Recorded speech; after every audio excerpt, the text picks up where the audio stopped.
I have a great time with my life, and I want to share it.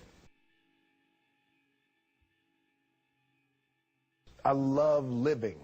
I think that's infectious. It's something that you can't fake.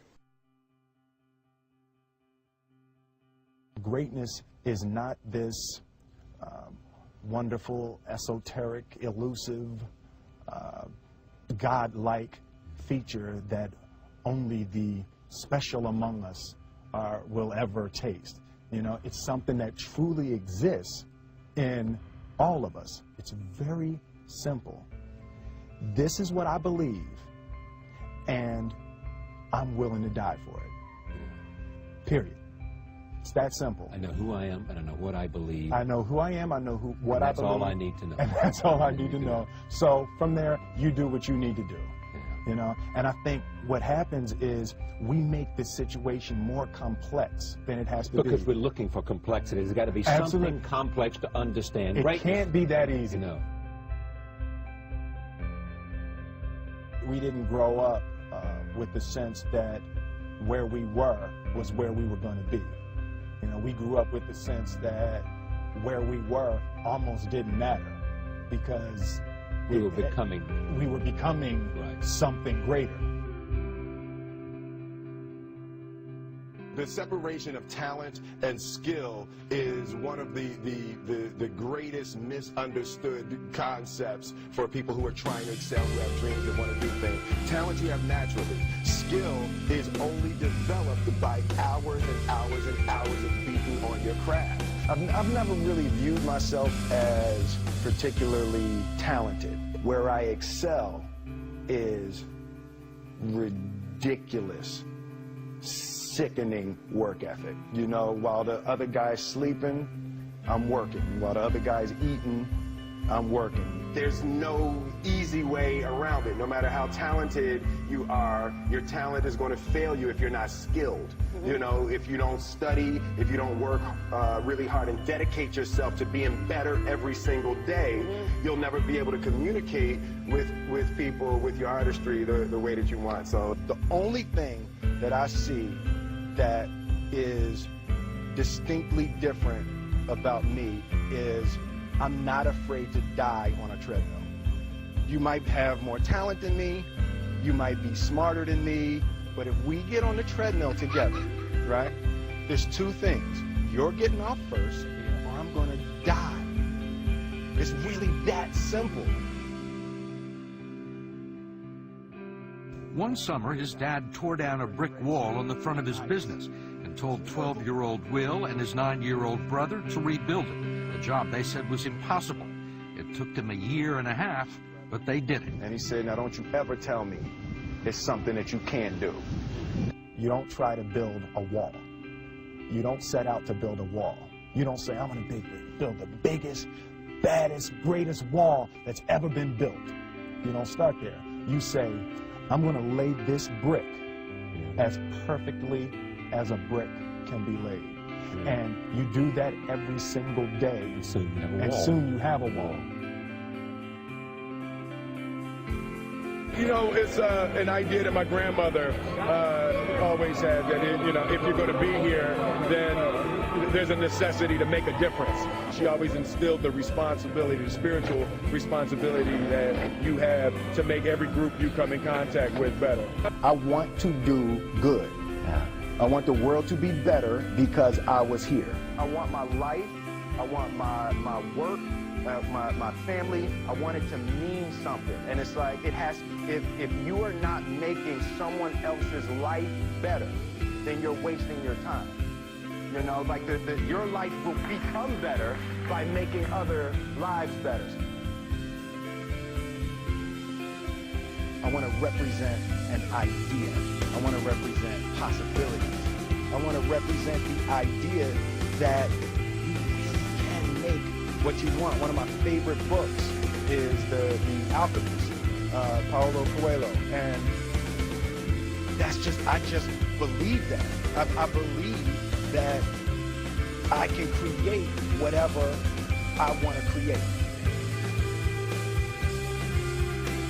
The first step before anybody else in the world believes it is you have to believe it. There's no reason to have a plan B because of distraction of plan A.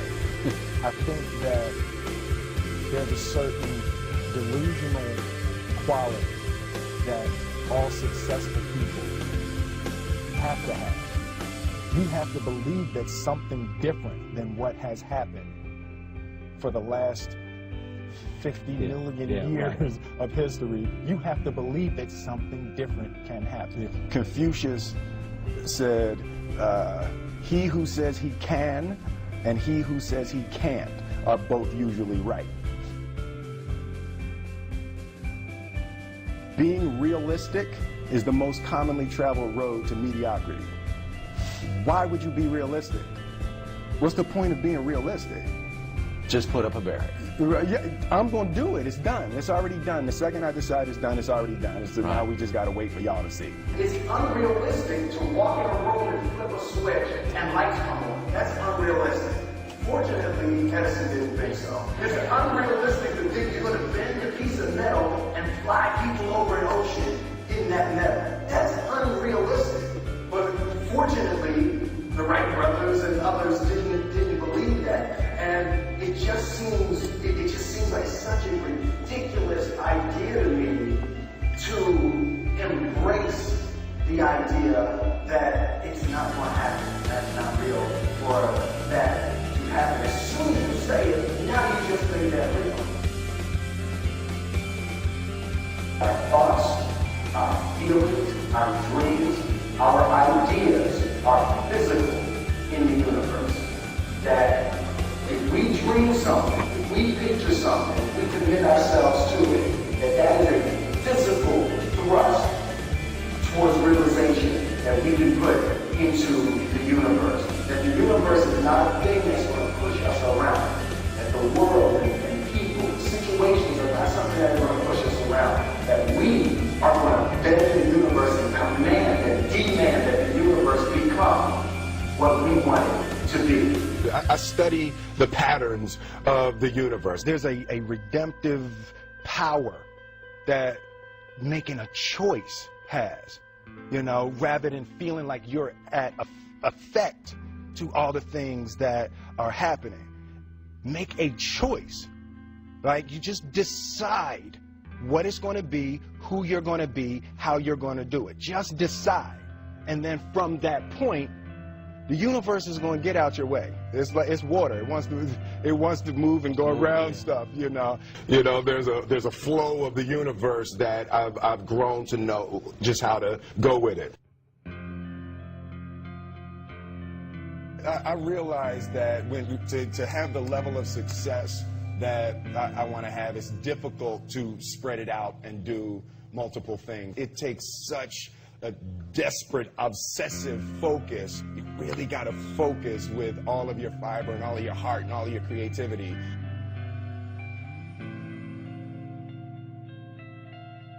I'm motivated by fear. Fear. You know, Fear of what? Fear of fear.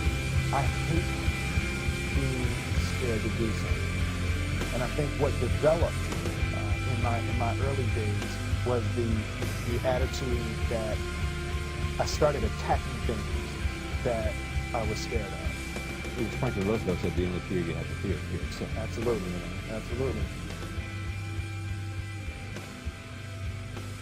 You can't be scared to die for the truth. The truth is the only thing that's ever going to be constant.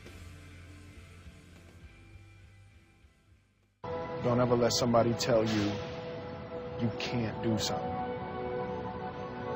Not even me. All right? You got a dream, you got to protect it. People can't do something themselves. They want to tell you you can't do it.